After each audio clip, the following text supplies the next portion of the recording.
Bonjour et bienvenue pour ce nouveau page à page consacré à l'intégrale Human Torch, la torche humaine 1962-1964. Nous sommes dans les années 60. Nous allons donc parler de Johnny Storm, la deuxième torche humaine, puisque vous le savez, dans les années 40, on avait déjà une autre torche humaine, un personnage qui a été évidemment remis au goût du jour à plusieurs époques. Mais ici, nous allons parler de la version des 4 Fantastiques et des épisodes qui paraissaient en parallèle de la série principale des 4 Fantastiques avec des pages consacrées exclusivement à Johnny Storm. Ce n'était pas une série Human Torch, c'était une série Strange Tales. Vous savez qu'aux États-Unis, il y avait des magazines comme ça, comme Journey into Mystery par exemple, avec plusieurs séries. Et donc Strange Tales était un magazine publié par Marvel à l'époque dans lequel on avait eu droit à ces différentes incarnations et ces différentes pages.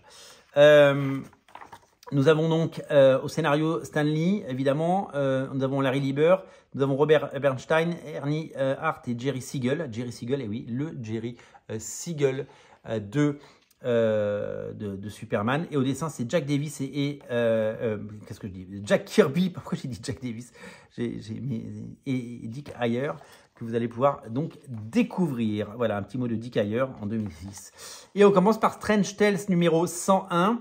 Avec donc des épisodes mettant en scène la torche humaine, avec le retour sur les origines, évidemment, dans les 4 Fantastiques. Hein, c'était il y a quelques mois avant.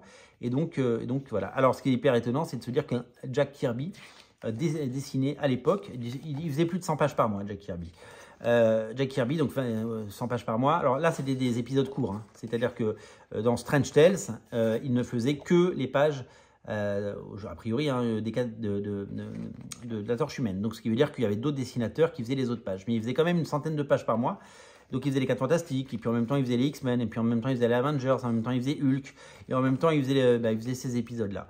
Il était partout, Jack Kirby. Alors, c'est le Jack Kirby, évidemment, des années 60, avec son style un petit peu à la Ditko, avec cette élégance dans le trait, comme ça.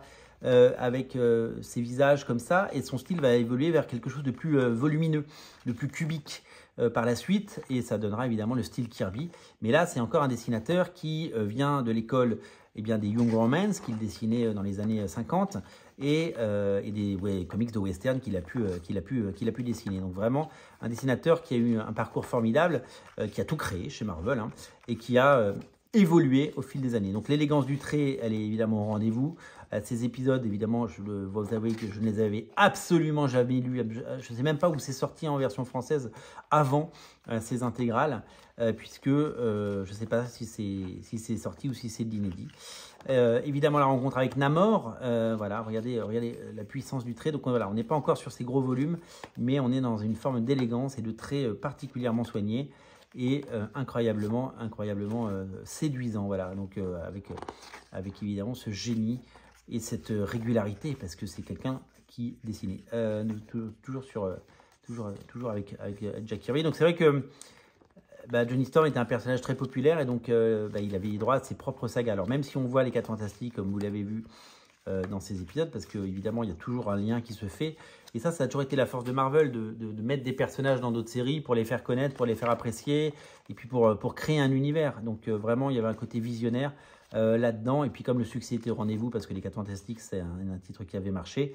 Donc là, c'est Dick Ayer qui dessine, c'est un autre dessinateur, très élégant également, avec des gros pavés de texte, là, pour le coup, très élégant, dans un style assez différent, un tout petit peu plus naïf, je dirais, notamment La Chose.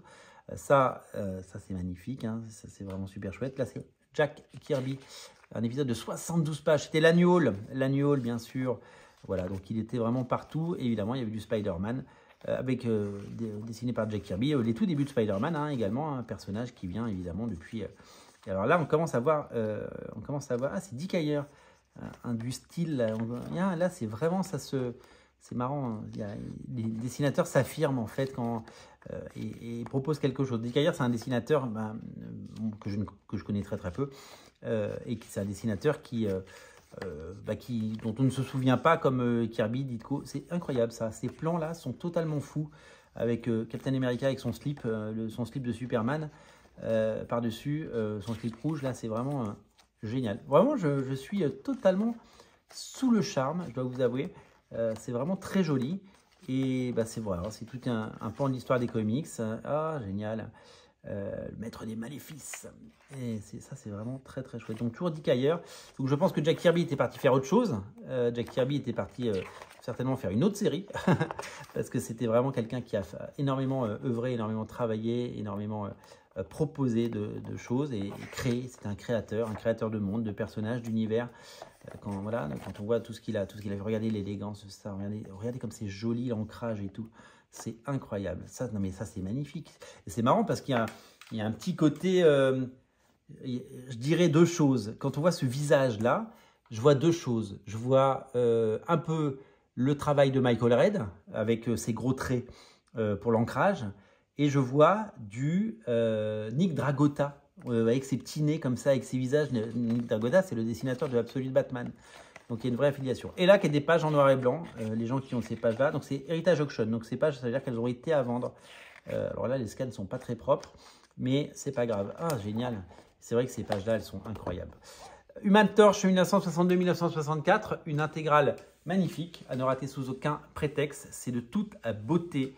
Et c'est véritablement eh bien, quelque chose qu'il faut avoir si vous êtes collectionneur ou amateur. Merci d'être aussi nombreux à regarder Radio Comics. Merci de regarder ces pages à page. Merci pour votre fidélité. Abonnez-vous à la chaîne pour ne rater aucune émission. Abonnez-vous à Radio Comics. Je compte sur vous. Et moi, je vous dis à très bientôt pour de nouvelles aventures et de nouvelles émissions. Merci à vous, merci à tous. On se reparle très bientôt. Bye bye.